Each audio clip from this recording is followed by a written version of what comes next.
What's up, everybody, and welcome to Ants Movie Rants, where I talk geek nerd related things, mostly movies. This video will be talking about all the news that broke Monday to Friday, which is the date of this recording, and a lot of stuff broke, a lot of trailers dropped. So let's get started.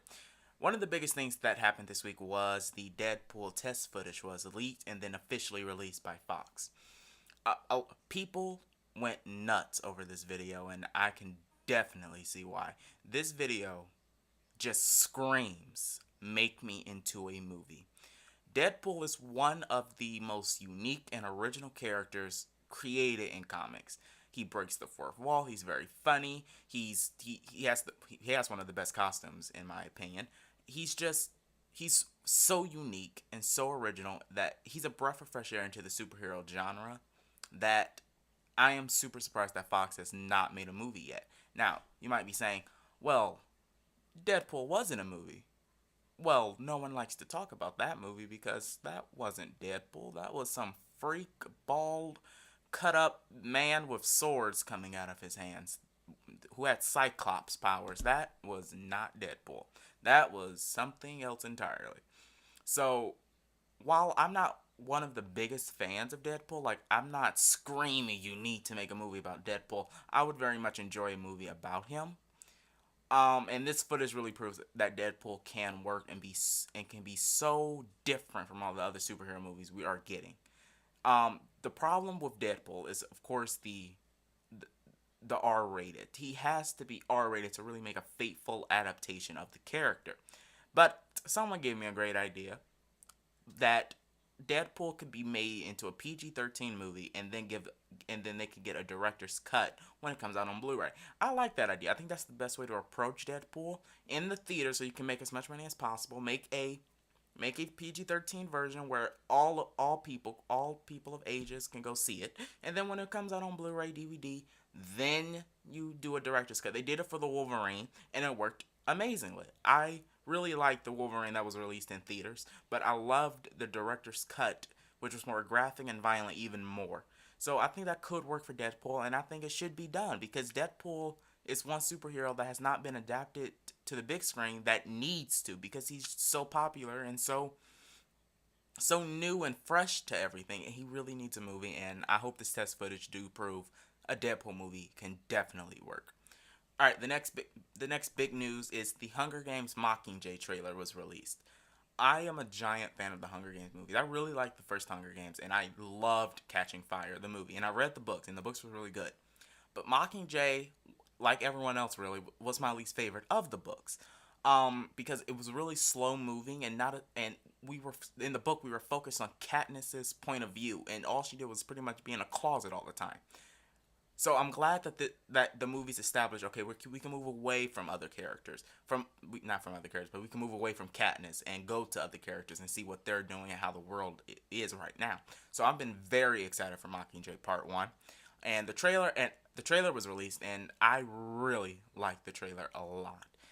If what Francis Lawrence, the director of Catching Fire, did that elevated the franchise was he brought this epic scope to it, which made it feel more accessible and more grandeur to movies today, and it just felt bigger than the first Hunger Games movie did. And I'm so glad that he did that, because now the movies feel like an event movie. Like, you have to go see these movies. So the trailer starts off with a voiceover by Philip Seymour Hoffman, who tragically passed away this past February. And he's talking to Julianne Moore's Al McCoy about, can Katniss, she has to lead this rebellion, but Julianne Moore's character says no, the game's destroyed her, and it shows flashes of Katniss walking into a hospital, which I assume is District 8, and people staring at her, looking at her, and then we cut to President Snow saying no Mockingjay references or anything, symbols. If not, you're pretty much dead. Get shot in the face if you dare mention the Mockingjay. And then this kid asks, "Are you here to fight with us, Katniss?" And Katniss says, "I am, and I will." This trailer was really good. Really, really good. But I do have one super minor problem with the trailer. It's super, super minor. The kid that says, "Are you gonna fight with us, Katniss?" He delivered the line so horrible. It felt it just felt so unreal. Like that took me out. His line delivery was so wrong, and I just could not stand that. But other than that, this was a really nice, really cool trailer, and I'm very excited for Hunger Games Mockingjay Part 1. All right, the next big trailer that dropped was the Interstellar trailer. The Interstellar trailer dropped at Comic Con. This is the third trailer, and they just released it online. This trailer is simply amazingly beautiful. It's phenomenal about how this trailer looks. It doesn't really give you anything new to the story. We know the story of Matthew McConaughey's character. You know, he has to leave his family to go on this mission to save Earth because Earth is dying.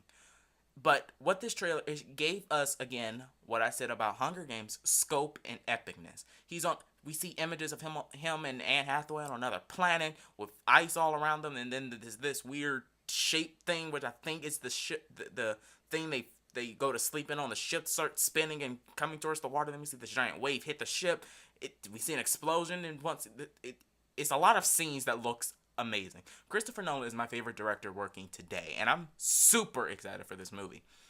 And what I don't even know how to say how excited I am about this trailer. This trailer is simply phenomenal, and I am so excited that Christopher Nolan continues to elevate himself. The Dark Knight is my favorite movie of all time. Inception is one of my favorite movies of all time. He just knows how to make a blockbuster movie, but giving it like auteur's vision, like making it an Oscar movie for some reason. The Dark Knight did it, Inception did it, and I really do think he's gonna pay off big with Interstellar. This looks simply phenomenal, and I swear this movie, I cannot wait for it to come out. The next big trailer was Mad Max Fury Road. The Mad Max trailer debuted over Comic Con also, and they released it to the public, and I was interested in this movie. I was sort of interested in Mad Max. I don't like. I won't say I don't like. I haven't watched the Mad Max movies. I have no interest in watching the Mad Max movies because I don't really like George Miller. But this trailer was simply amazingly beautiful. The cinematography in this movie, well, in this trailer, I won't say the movie because I haven't seen the movie, but the cinematography in the trailer is flat out amazing. The action looks amazing. The actors look amazing. The point is, this movie looks amazing, and now it's one of my most anticipated movies of 2015. And I would not have said that 2 weeks ago. So good job, Mad Max. You have made me a fan. Tom Hardy looks phenomenal. Tom Hardy is one of my favorite actors working today. He can do anything. So I'm very excited for Tom Hardy. I love Charlize Theron. I can never pronounce her name. I love her in anything. So yeah, this movie, can't wait for it. Comes out like 3 weeks after the Avengers 2, so May is going to be a very good month in 2015.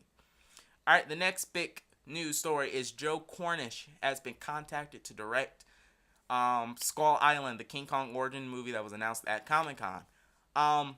Joe Cornish is a guy I really, really do like. Now, you know what? I'm gonna say in this video, I have not seen a lot of movies. I know I'm a giant movie fan. I am a movie nut. I love movies to death. But there are so many movies out there that there are a lot of movies I have not seen yet. I really started I've only been into movies for like 2 years, so it takes me a while to watch a lot of movies. And unfortunately, I have not seen Joe Cornish's Attack the Block, but I hear everyone loves it, so I'm very happy with this news. As people probably know, Joe Cornish was to write the Ant-Man script that Edgar Wright was to direct, but of course they both left the project.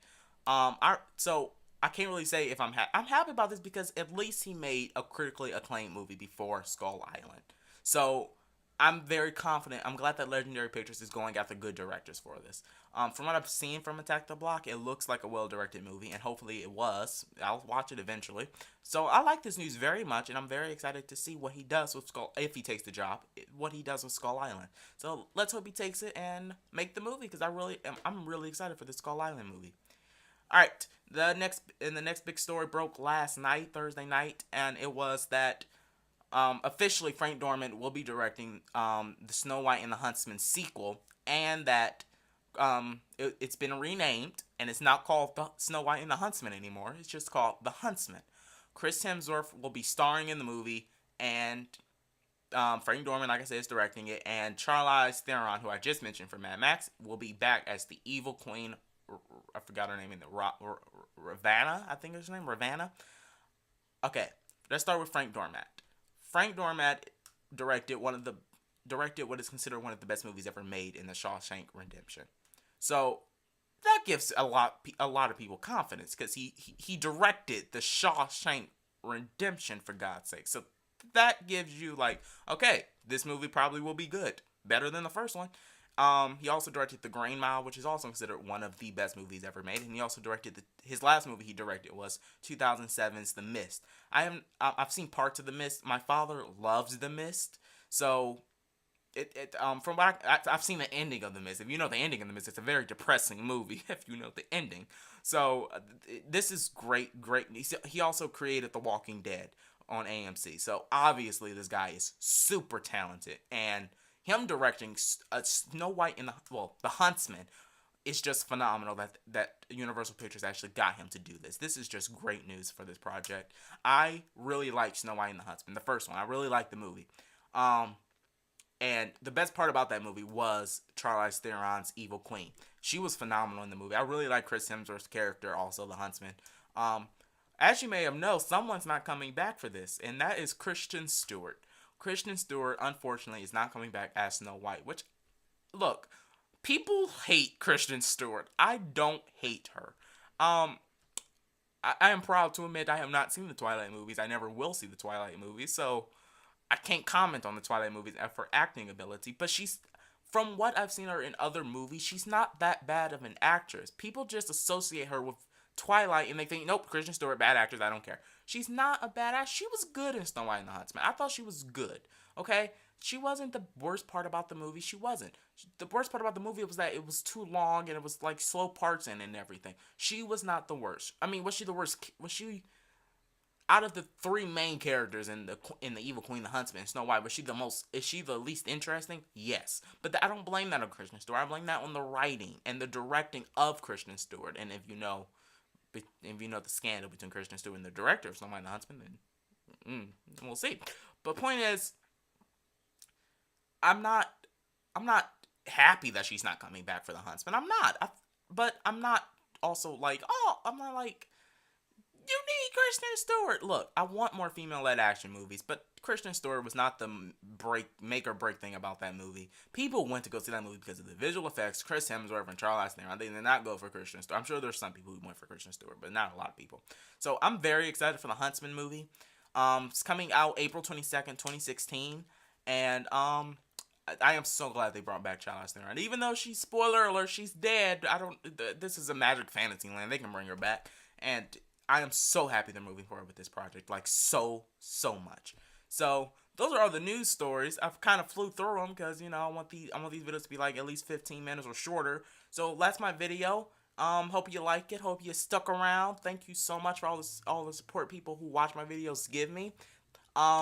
Thank you. And later today, hopefully later today I will be giving you my review on the James Brown biopic Get On Up. I heard Chadwick Boseman is phenomenal in the movie. We shall see what I think. So, Get On Up is today, and then tomorrow I will be bringing you my Guardians of the Galaxy movie review, which I am just dying to see. Some of my friends have seen the movie already, and I want to kill them because they've seen the movie already. I want to see the movie. I'm dying to see this movie, and unfortunately I have to wait till tomorrow to see the movie. So 24 hours is like 10 years for me. So tomorrow is the Guardians of the Galaxy review, and there will not be any more videos until next Friday, where I give you what happened between later today all the way until next Friday. So thank you so much again, all the support, and I hope you enjoyed my video. Hope you enjoyed me talking, which I know a lot of people does. Everyone loves to hear me talk. I just know they do. All right, thanks. And you know the usual, like, comment, subscribe, tell me what you think about all the news stories, and I will see you again. I am gone.